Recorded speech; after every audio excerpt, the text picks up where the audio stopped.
720p. The little dark box where the timer is held is slightly not touching the edge of the video. Crap. Nate's first line in the game is his catchphrase. You have to earn that with some context first game. I think him being on a rainy, stormy boat and saying that makes up its own context. Other than the storm, this opening is very similar to the opening of Drake's Fortune, which also started on a boat being attacked. Well, you actually drive the boat now. There's no documentary, fake coffin, Elena, daylight, or comic relief. So I think it's safe to say that they don't have much in common besides the fact that they're shooting people on a boat. Keeping with the tradition set by the last two games, when something happens and knocks Nate unconscious, we get to play a flashback of Nate's childhood. Previous to, Nate never got knocked out on Uncharted 2 that made him go into a flashback. At least not into his childhood. And in Uncharted 3, they played dead. He wasn't knocked out. In fact, this game is starting to feel too much like Uncharted 3. Just replace Nate being obsessed with the ROM of the pillars with his brother being obsessed with Avery's treasure. Nope, the plot is completely different. Again, what you just said is literally the only thing they have in common. In fact, it's even less. The guy who paints climbable ledges with white paint was brought back to paint just about every climbable ledge in this game. Yes, how dare this game have spots you're supposed to climb to be made obvious instead of the player jumping around trying to figure out the right way forward. Also, the ledge paint here still looks pretty natural. I feel like you should have chosen somewhere different to make this in. Maybe a place that actually had paint. Serious question. Do jump scares still work on anyone these days? I feel they've been so overused that people can immediately recognize the tells. Wait, you thought that was a jump scare? Is it because Sam sneaks up on Nate? If so, then I can't imagine what you think jump scares are in horror games. This game started somewhere in the middle of the story, then jumped back to when Nate was a kid, and now jumps forward to when he's in his early 20s and doing something that sets up the adventure to come before it jumps again to present day. Too much in medias res. This then would make sense if the jumps in time didn't flow well and happened every 5 minutes. But that is not the case. They flow very well, and maybe aside from the boat scene, surprisingly enough, they all have a purpose to be here.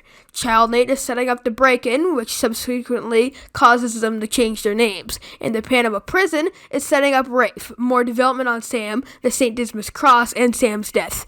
Oh yeah, spoilers for Uncharted 4 in the older games. Where are you taking me anyway? You'll see. Nate continues acting like the warden hasn't been paid off to take him to the ruins of the fort, even when it's just the two of them on their way there. I guess Nate is a method actor. They're still in the same room as all the other guards.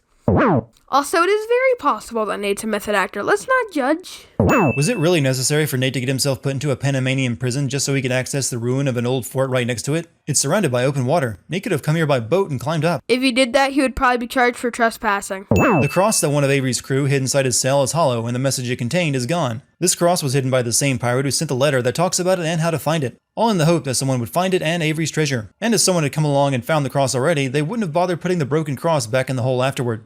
So if the pirate had already taken the message from the cross before hiding it, then sending this letter was pointless, since without the message there's no clue to Avery's treasure. Why hide a broken cross that no longer leads to anything? This sin may sound legit, but it's St. Dismas that's on the cross. There's also a cathedral in Scotland of St. Dismas, and that was the last sighting of Avery. This is exactly what Sam says later on in the game. And as we've seen in that segment of the game, there are more clues on how to find Avery's treasure in that place that Rafe and Nadine found, despite not having the message inside of it. Sure, they needed dynamite, but it still would have been possible without it, because Nate and Sam eventually have to go back to the cathedral, and they didn't blow anything up.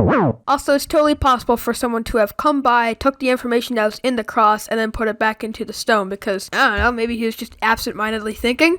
It's not likely, but it's still possible. Whoa. You're gonna keep me in suspense, are you? You were right. I would be more impressed by Nolan North and Troy Baker working together in this game if they hadn't already done so in like 5 other games at this point. Okay, I'll just say it, and it's probably an opinion thing, but who cares? Nolan and Troy have great chemistry outside the game, so they're perfect for these roles. Also, even if this was a sin, why didn't you sin it earlier when they were on the boat? What's St. Dismas? Yeah, the penitent thief. What's the connection? Guys, let's just pretend I skipped all of Sunday school. Someone has said something similar to this line in every single Uncharted game when Nate starts explaining history. Yeah, and this is an Uncharted game. There is a cathedral of St. Dismas in Scotland. There most certainly isn't, but that's never stopped Naughty Dog from making up locations. Imagine making an action game about a pirate utopia with treasure in it and only using real locations. Wait, the last sighting of Avery was in Scotland. It can't be a coincidence. That could totally be a coincidence, actually. Yeah, but it's not in this story, so the sin is moot. And Sam died so hard that day his existence was banished from memory for the next 3 games. Nate even told Elena that he was an only child back in Uncharted 1. When I've played the first Uncharted so many times by now that I can practically read the game script off the top of my head, and I have never once heard Nate talk about being an only child. Ever. Plus, even if he did say that, it's probably him trying to block Sam's death out of his memory. 1 hour and 16 minutes into the game, and we finally hit the opening title credits. Talking about late. Yeah, but it flows wonderfully, so that point doesn't matter. Wow. Look at that. We struck copper. Did you not know what you were salvaging from the wreck beforehand? I feel the client would have mentioned that at some point. Just because he said that doesn't mean that he didn't know what he was salvaging. Also, how is that a sin? / plot hole / problem with the game? Got some news from a contact about that wreck off the coast of Malaysia. Oh, no.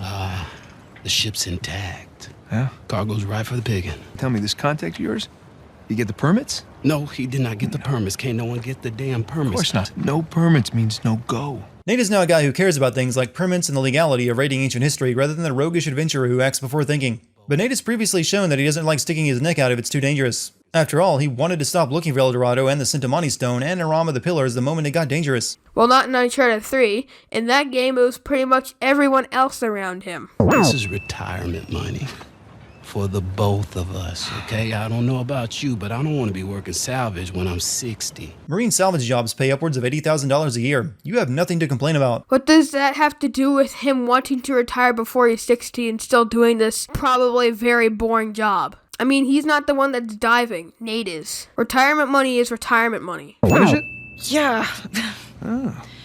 You know, it's probably too long and full of typos. I find myself saying the exact same thing every time I finish one of these videos. Okay, if anything, that's a sin on you. Also, you are correct, as lots of your videos are very long, contain some typos, and also have many errors in researching, as I am proving. And again, I don't hate Dartigan, this is just for fun. Also, how is that a sin to begin with? I really think that you should take it. It doesn't sound that risky. All right, if it's just a permit. No way. Elena is the most hot and cold character I have ever seen in the game. In the past 2 games, she's told Nate that he shouldn't be doing illegal treasure hunting, only to then encourage him to do so near the end. Here it's the opposite. She wants him to go do something illegal that she knows he wants to do, and then will admonish him later for doing something illegal. Nate lies to her in this game. She's not admonishing him for doing something illegal, as she loves it later on in the game. I'm gonna go ahead and do the dishes. Stop, I'll do them. No, You did them last night. No, you cooked. I cleaned. It's fine. I mean, at least, let me try to earn it or something. Let me play you for it. In this household, you have to earn the right to do the dishes by playing video games. Nope, just this scenario. Also, how is that a sin? That's honestly something I would believe, considering it's the Drake family we're talking about. There we go. Crash Bandicoot. Yeah, I can take a few sins off for this. Oh, I thought you were gonna go on about how if Crash Bandicoot existed in this world, then so would Uncharted 4, and then talk about some weird paradox crap. Oopsie daisy, I noticed 2 more sins while editing. 1, apparently Nate did the dishes last night. I'm gonna go ahead and do the dishes. Stop, I'll do them. No, You did them last night. Despite the fact that the sink is completely full today, and that is way more dishes than 2 people should make in a day. And 2, the PlayStation wire is way too short for Nate to be able to reach it comfortably from the couch. Run away from the boulder. Why is the boulder chasing me? Just run away from it. I did nothing to this boulder. Nolan North is good at game sins. Just please don't start up your own channel. I can't compete with that.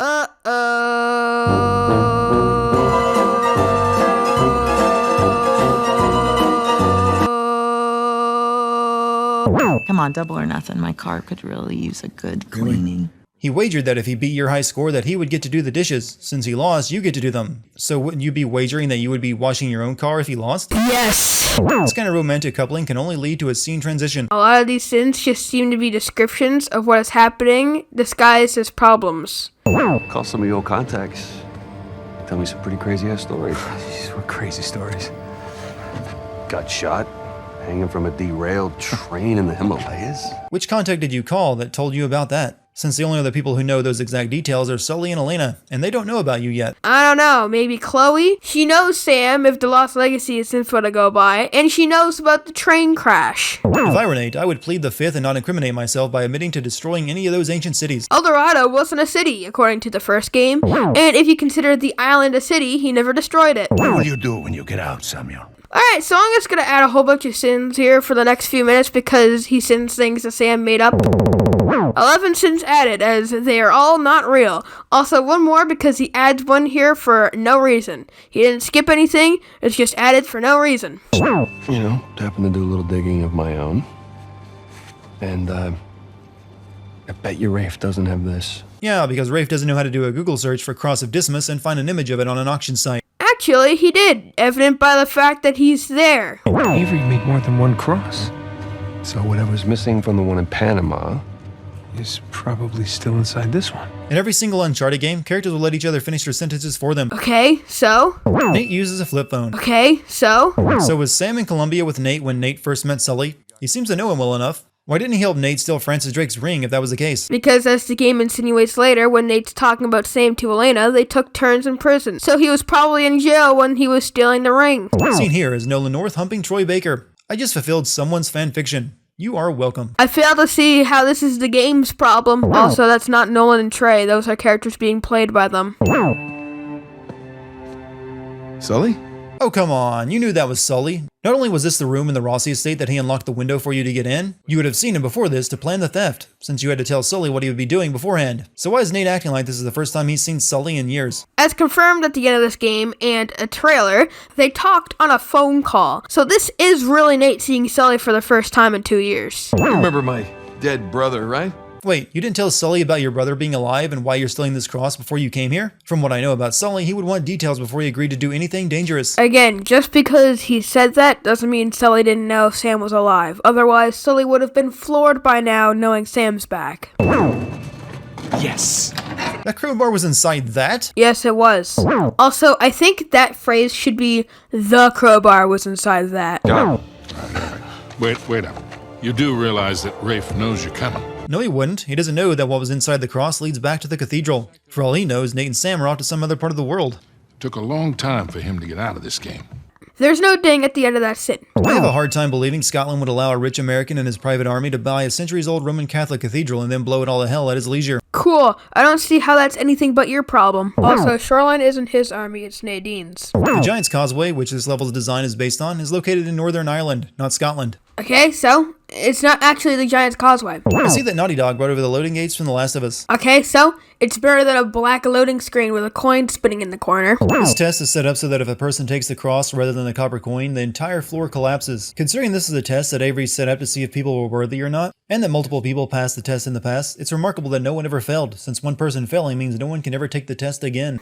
Not really. They're pirates. They know greed. And it's pretty obvious what the test is when you look at it. People back in the day really disliked the ease and efficiency of a good old map. That is a map. Lit by fire. Right after Nadine promised Rafe that she would stop blowing the hell out of the place and possibly destroying clues in the process, she immediately destroys more of the cathedral and ends up destroying the only clue. That's not a plot hole. That's a character acting in character. I don't think she cares what Rafe wants. Also, she heard the Drake, so I think that would lead her into getting in the room they're in. And she isn't really reading the room well, so blindly asking to grab the cross is also in character. Also, Dartigan doesn't sin the fact that the fire map is still visible on the ground, despite the fact that there's third-party light coming in from the other room. It would seem that Remedy is not the only developer these days whoring out their game to sell smartphones for their publisher. Oh no, product placement bad. Sin I shall. Suddenly I'm getting Spin Tires flashbacks. Yeah, and that's bad apparently. Yeah, that's Pride Rock. Yeah, and that's bad apparently. Crawling through narrow crevice loading gate. Better than a black screen with a spinning coin in the corner. Nate buys an apple so he can eat it and look like an asshole. Then a lemur steals it from him to be an even bigger asshole. Dartigan describes the scene and then adds it in because they ate apples. Yeah, that's a John Woo-style door opening if I ever saw one. Yeah, and that's bad apparently. This is the best game Guybrush Threepwood has appeared in since The Curse of Monkey Island 2. Yeah, and that's bad apparently. Nate sends photos of the map to Sam and then immediately figures out for himself to superimpose them over each other, making sending photos of them to Sam just a way for Rafe to get his hands on the same information. Dartigan pretty much reads off the scene script and sends it. Seriously, it's not a sin. He's describing what's happening and sending it. Also, according to Sully, GPS isn't working out here due to the lack of signal. They're in a city now, not the middle of nowhere. We found the Battalion. Why does this even surprise you? They found it. That's why they're excited. This is Sam. Sam Drake. My brother. Yeah, probably should have brought that up a few years ago. It was a touchy subject. You lied to me. We've had 3 games now where Elena and Nate are having a lover's spat over Nate doing illegal stuff. No, he lied to Elena. That's why she's mad. Not because he's doing something illegal. Yes. Sic Parvis Magna. Seriously? That's the Morse code message you blink instead of SOS? You guys love your Latin way too much. He could probably tell it was Sic Parvis Magna when he spelled SIC, as there's not many words or sentences in general that start with that letter combo, or even have that letter combo. Also, this is probably Sam letting Nate know that it's actually him and not Rafe tricking him. Also, he's not in danger, so he doesn't need to say SOS. Also, Dartigan doesn't sin the fact that Sam knows where Nate is somehow miles away, and that he would be awake, and that he can even see this, and that he's not somewhere else on the island where he can't see that, and that Nate wakes up just at the right time to see this. Going up against an army. We've been holding our own so far. Yeah, strange that you were so concerned about one drug lord when an entire private army seems like no big deal to you. Yeah, but Hector, you know, if he was actually involved, also has an army, as you seen when you guys broke out of prison earlier. And they are quite extreme with rocket launchers and crap. And maybe we're just swept up in this fantasy, when instead we should be looking for a real way to save you. That makes all 4 games now, where Nate has started second-guessing the idea of finding treasure, only to be convinced to keep going. He never did it in Uncharted 3. Also, not that I'm one to talk, but your audio cut off a little early. Yeah, just so you know, it's not my first lost city. Just wait until I destroy this one too. That's funny and everything, but very little of the city ends up getting destroyed, relatively speaking. And also not by Nate. Sure, Shoreline kind of blew up this one watchtower, and the city has kind of been deteriorating over time, but the entire city doesn't get destroyed. And none of it's actually destroyed by Nate. I just wanted to point out something that I'm interested in, that it does not matter and is completely pointless to the rest of the game, but this grenade icon is different from all the others in the game, and I find that very intriguing and weird. I'm all for strong female characters, but when you have a woman easily beating up 2 men who have proven to be pretty good fighters themselves, well, I have to call bullshit, unless Nate and Sam have lost all their upper body strength and weight advantage. How many times does this make now that Laura Bailey's character has beat the crap out of Troy Baker's character in a game? Well, this is interesting. But Sin Sound is late on that, Sin. How many times does this make now that Laura Bailey's character has beat the crap out of Troy Baker's character in a game? I don't know, but it's not a Sin. What's there, Sam? Nadine!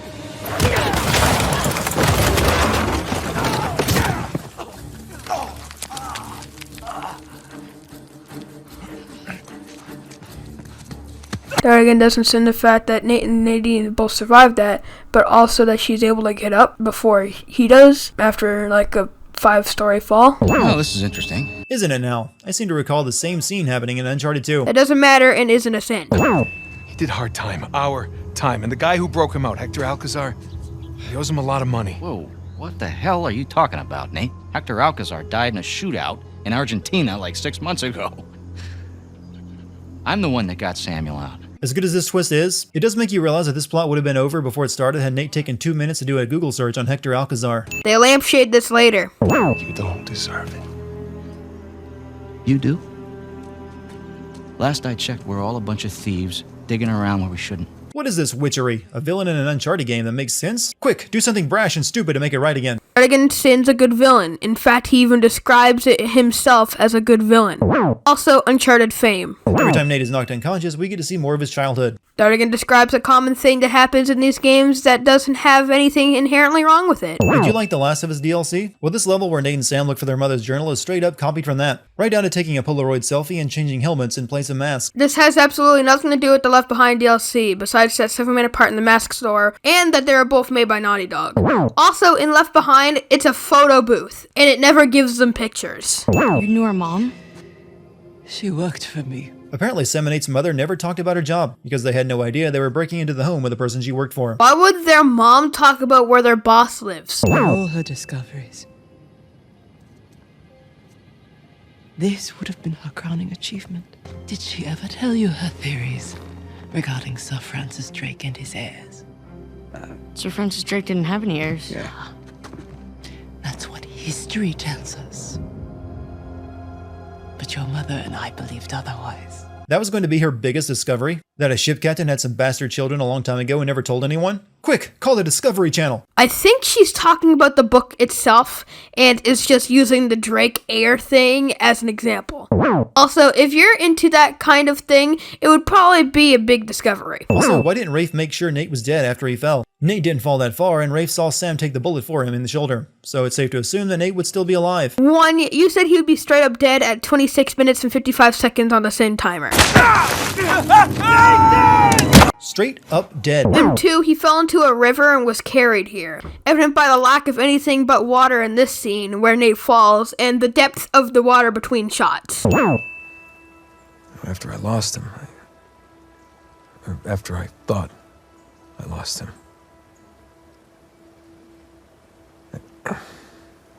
You didn't want to bring him back up again. And yet, after you thought Sully died in the first Uncharted, you had no problem talking about him at length. At that point in time, it was fresh. Like, it was barely even a minute after. And also, that was the first game, and they didn't really have any plot structure for the other games planned yet. And speaking of that, that's twice in one series that they've used the character that was supposed to be dead happens to still be alive cliche. Cliches aren't always bad. Come to Avery's neighborhood. It's a nice place. If you don't mind some structural problems and water damage. Yeah, clearly some drainage issues. A real fixer-upper opportunity. We get it. The place is a wreck. Dartigan sends this for no real reason at all. This is actually the second flooded lost city that Nate has been to. At least this time, there's no jet ski. And that's bad, apparently. Bling bling. Steven Spielberg just called. He would like you to stop ripping off the Goonies with this trap-filled cave that leads to a pirate ship full of treasure. The man has a sequel to make. It's not really similar that much at all. And yes, I've seen the Goonies. Good thing we practiced for this part earlier with a level from Crash Bandicoot. Yes, it is. That's not a sin. Also, this segment is pretty much on rails and is pretty hard to lose. What's that? Oh, bullet grazed my shoulder. If the bullet Rafe fired earlier only grazed your shoulder, wouldn't that mean the bullet would have hit Nate? You did jump in front of Nate to take the bullet for him after all. I think that was a joke. Obviously, it didn't graze his shoulder. Look at it. In fact, I would send the fact that Sam is able to even move his hand perfectly with a hole in it and experiences no pain when he does. How long have we been chasing this thing, huh? Not terribly long, actually. Nate stopped looking for it 15 years ago and focused on Francis Drake, and you were in prison. Just because they stopped looking for it doesn't mean they haven't been after it for a while. Also, this wall was not this tall when Nate climbed up it, but now that he's on top of it, it has to be 15 feet high at least. Subtitles don't appear for a little bit in this scene. Using one weapon in a cutscene means you lose all of your weapons. He only had the one weapon, as when he collected the RPG, it got rid of the other long weapon you had.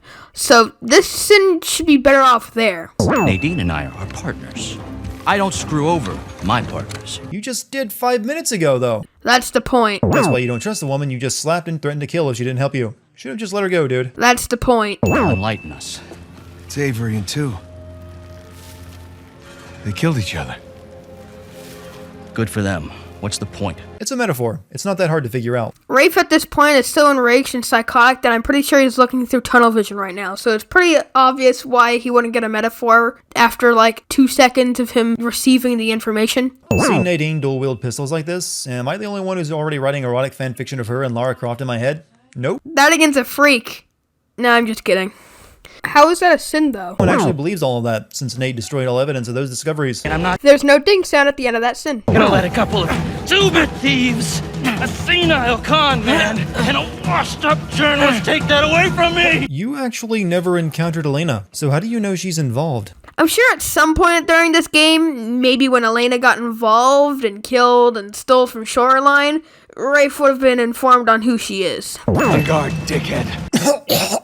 Sorry, I'm choking on all the corn in that line. Oh, sorry, I just choked on all the corn in that sin. You want the treasure, Rafe? It's all yours. Oh, come on. You were doing so well right up until you used a cheesy one-liner. So would you rather him just stay quiet after Rafe's big speech that you skipped over? I don't know. As thrilling as the next adventure might be, in the end, I always left with that same feeling. And sometimes you just gotta choose what you're gonna keep and what you're gonna let go. I'm pretty sure this is the developers talking to the fans through Nate. And that's bad? Holy crap. Where did you get this? It was in my jacket pocket. Along with a bunch more. This also happened in the Goonies. Yeah, and how is that bad? How? It's just a similarity. Are you saying nothing in media is allowed to do this? Stare off into the sunset cliche. Oh shit, there's an epilogue. Never mind. It's like Yet he sends it anyway. It's like 2023 in this epilogue, and Nate and Elena's daughter is stuck with an old PlayStation and a copy of Crash Bandicoot. At least get her a PS5 or something. Conflicting statements tell me that Uncharted 4 takes place in either late 2013, early 2014, or sometime in 2015. Uncharted 3 takes place in 2010, as I discussed in the previous video, and Naughty Dog says that this game takes place 3 years later. However, a calendar states that this game takes place in 2015. So let's just assume the best and say that the game takes place in 2013. That would mean that Cassie is around 8 or 9 if this took place in 2023, because of adventuring and business taking over the Drake's life, and also how long a baby takes to be ready. And if this game took place in 2015, then Cassie's probably 8 or 7 by her time frame. And I don't care what you think, Cassie is not 9, let alone 7. She looks to be at least 13, which means that this epilogue takes place in around 2026, or maybe even as far forward as 2030, or something, according to this contradicting info. Anyway, your point is wrong, so I'm sending it. Also, Dartigan doesn't send the fact that this PlayStation and game even still works. Also, Dartigan doesn't send the fact that this game's epilogue takes place somewhere other than a weird water world. Get it? Because the world is fucking melting. The developers went to the J.K. Rowling school of story endings by having an epilogue with the main character's kid who is named after the main character's dead parent. And that's bad, apparently. You're saying that you were attacked by pirates after you found the coffin of Sir Francis Drake. Is that right? Yeah, pretty much right. it. Yeah. Bullshit. Just wait until he gets to the part about the Nazis and the zombies. I don't think that's a sin, because I think she would find it hard to believe as well.